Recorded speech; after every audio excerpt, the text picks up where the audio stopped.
Welcome to the channel. My name is Matthias. Today we're going to talk about Stone Temple Pilots and we're going to rank all 8 of their studio albums. And at number 8 we have Stone Temple Pilots' second self-titled album, the first one with their new vocalist Jeff Gutt. And the album in general, it's just fine. There's maybe a little bit of a lack of chemistry between the new singer and the band. It sort of reminds me of Talk Show, another side project that we had with Stone Temple Pilots. We're going to do a separate ranking for all of those.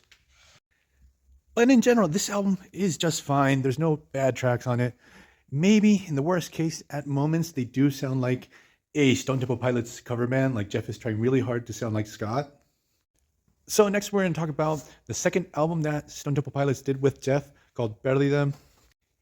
It's a acoustic album. It's very calm and tranquil. I really have to be in the mood to listen to this one. It really reminds me of Robert DeLeo's solo project too. Jeff has better chemistry with the band, and in general, this production, there's no bad tracks on this album. Now, next up, we have Stone Temple Pilots' first self-titled album with Scott Weiland. And here we have a band going for more of a southern rock type of sound. There's not too many heavy riffs to it, but way too many recycled ideas from previous albums, and maybe a lack of inspiration in general on it. This is one of those albums that I just never find myself going back to. Now, the tour that the band did to promote this album surprisingly passed through my city. That very few bands come here. So it was great to see Stone Temple Pilots live, and the tracks off this album do sound better live. They're more energetic. I also have to mention that I crossed paths with Scott Weiland. He was having a coffee near the venue, and he was just chilling there, and I just didn't want to bother him. It would have been super cool to interact with him, but also at the same time, it might have been pretty rude because, again, the guy was just relaxing there. Now, after this, we have Shangri-La, which is a pretty interesting album. Half of it, it's incredible. There's some really heavy moments on it. And the other half of the album lacks focus, and some of the tracks are not the best.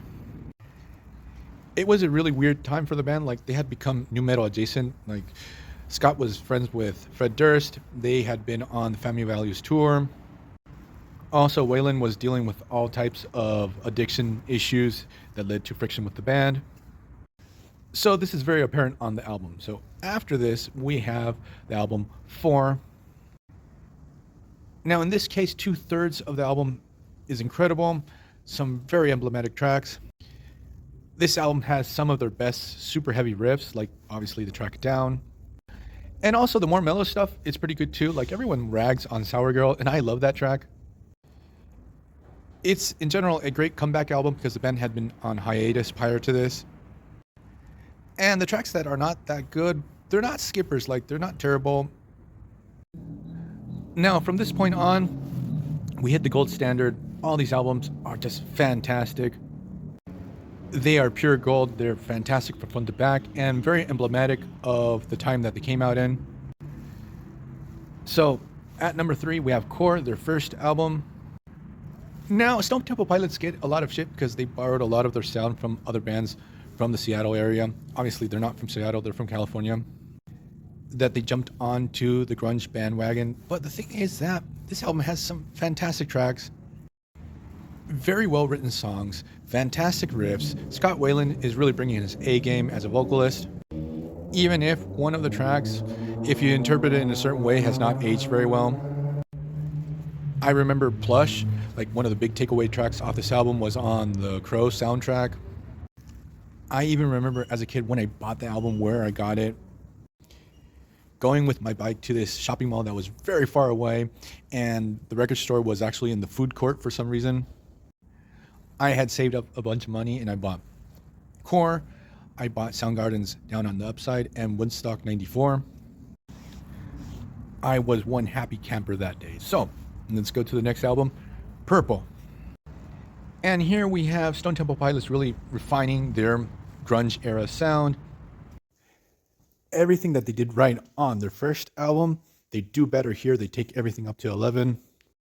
Scott Weiland on both albums, like, he pens very memorable lyrics, fantastic vocal melodies. And I have to say that the DeLeo brothers do a fantastic job with the instrumentation of these tracks. And in general, like within the grunge era, these guys were on the top tier.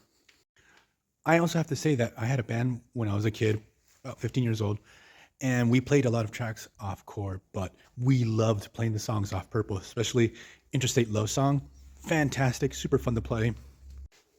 That song has a fantastic bass line to it. Now, back when I was a kid, I remember saving up, wanting to get this album, and there's no internet back then, so I had no idea how was the cover to this album. And by accident, I got the Interstate Love Song single and not the album, Purple. And it was an import. It was super expensive. Now, at number one, we have Tiny Music. I really love this album. It's probably in my top 20 favorite albums of all time. Here we have Stone Temple Pilots breaking away from their grunge mold and showing off that they are really next level artists. They are extremely creative on this production. They bring in a ton of very interesting influences here. Back when this album came out, I was a full-on metalhead, but I remember the first time I sat down to listen to this one and I was hooked. I remember going on a road trip with a friend and his family, and he had just bought the CD and he really didn't like it. He ended up lending me that CD forever. Like, he never asked for it back.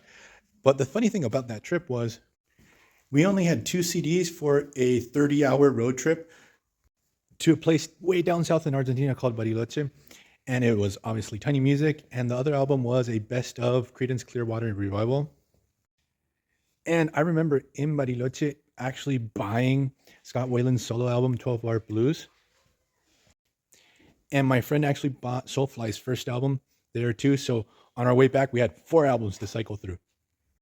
So I'm going to leave this ranking here. I hope you guys liked it. See you guys next time. Bye.